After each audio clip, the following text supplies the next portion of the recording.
বাংলাদেশে যেই পরিমাণের মানুষ খুন হয়, যদি খুনিদের বিচার হতো তার 100%-1 খুন হতো না।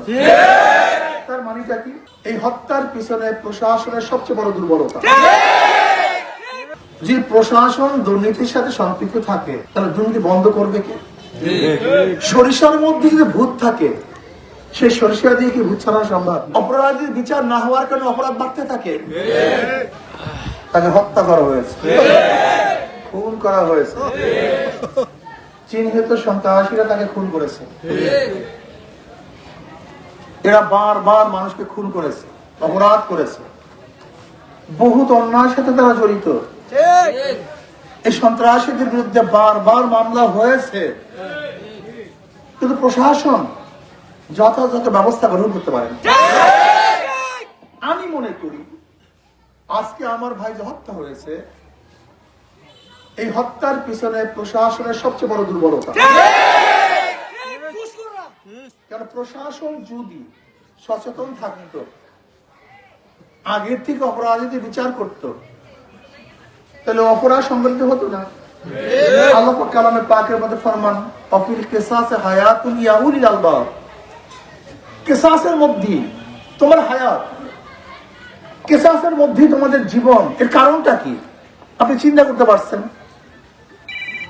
বাংলাদেশে যেই পরিমাণের মানুষ খুন হয়, যদি খুনিদের বিচার হতো তার 100%-1 খুন হতো না। তার মানেটা কি?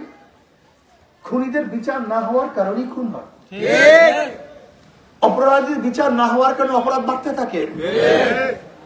দুর্নীতিবাজদেরকে বিচার না করার কারণে গোটা সমাজ দুর্নীতিগ্রস্ত হয়ে গেছে। রন্ধ্রে রন্ধ্রে দুর্নীতি।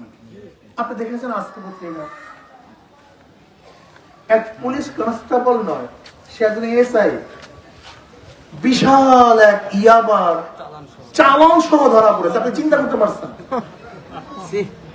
আজকে আচ্ছা বলেন তো, এই যে নারায়ণগঞ্জে 7 মার্ডার কারা করেছে? র্যাব। এই যে 7 মার্ডার র্যাব করেছে, আজও বিচার হয়নি, আজও তাদেরকে বিচার করা হয়নি। যে প্রশাসন দুর্নীতির সাথে সম্পৃক্ত থাকে তাহলে দুর্নীতি বন্ধ করবে কে? সরিষার মধ্যে যদি ভূত থাকে, সেই সরিষা দিয়ে কি ভূত ছাড়ানো সম্ভব? আজকে এত দুর্নীতি কেন, অপরাধ কেন? আপনার গতকালকে বা তার আগের দিন ঊর্ধ্বতন এক পুলিশ অফিসারের বক্তব্য শুনেছেন। সে আক্ষেপের সাথে বলতেছে, আমরা এত রিস্ক নিয়ে একজন আসামিকে অ্যারেস্ট করি, এত রিস্ক নিয়ে জীবনের মায়া ত্যাগ করি, কিন্তু বারবার যারা অপরাধ করেছে 100 মামলার আসামি, সে দেখা যায় কয়েকদিন পরে আবার ছাড়া পেয়ে যায়। গতকালকে এক বিশাল বড় অফিসার সে আক্ষেপের সাথে কথা বলছে। আজকে অপরাধীদের অবস্থা এরকম কেন? রন্ধ্রে রন্ধ্রে অপরাধ, এমন কোন জায়গা নাই যেখানে অপরাধ নেই। আমি মনে করি আজকে প্রশাসনের দুর্বলতার কারণেই আমার বুলবুল জীবন হারিয়েছে। প্রথমবারের মতো প্রবাসীর সিটিতে শুরু হলো কমার্শিয়াল শপ বরাদ্দ। আপনার ব্যবসাকে দিন একটি আধুনিক ও সম্ভাবনাময় ঠিকানা। একই সঙ্গে নিশ্চিত করুন ভবিষ্যতে লাভজনক বিনিয়োগ। সীমিত সংখ্যক কমার্শিয়াল স্পেস এখন বুকিং চলছে। স্ক্রিনে প্রদর্শিত নাম্বারে আজই যোগাযোগ করুন এবং আপনার পছন্দের শপটি বুকিং নিশ্চিত করুন। স্পেস সীমিত, তাই দেরি নয়, আজই বুকিং করুন। প্রবাসীর সিটি, আপনার ব্যবসা ও বিনিয়োগের স্মার্ট সমাধান।